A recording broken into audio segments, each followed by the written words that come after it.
A medical anomaly. A Central Alabama woman born with 2 uteruses and 2 cervixes. That's just the beginning of this amazing story.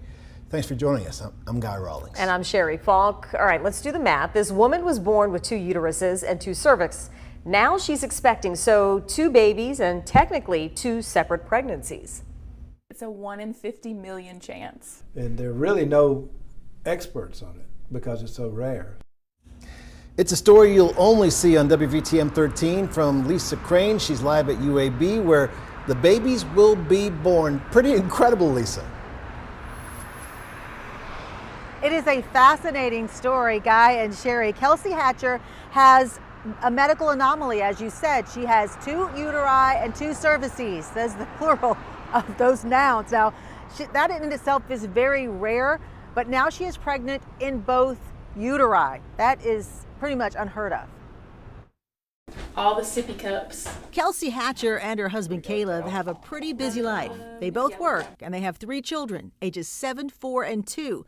They thought their family was complete until Kelsey realized she was pregnant last spring. When she went for her first ultrasound appointment, she got some information she needed to pass along to Caleb.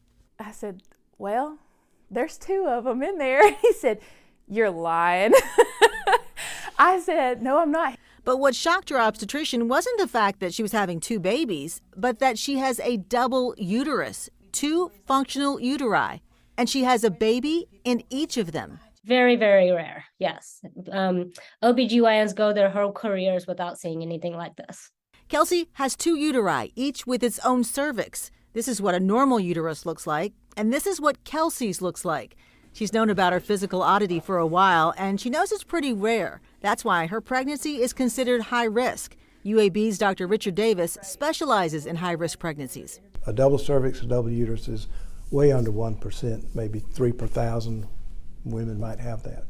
And then the probability of having a twin in each horn is really crazy. The rarity of this pregnancy is getting a lot of attention. Kelsey and the babies will even be the topic of a case study. I'm typically not one that likes a lot of attention and doesn't want people to be talking about all my stuff. And so to be this rare and kind of out there, I'm like, oh my gosh, there's a lot. The babies are both girls and they're growing exactly as they should.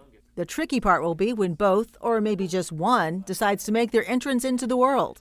When she goes into labor, if she does, then we will have to monitor each uterus and see which one's contracting and if they're doing sort of almost the same or they're different. So there's a good chance each uterus could start contractions at different times. The sisters could be born hours, days, or weeks apart.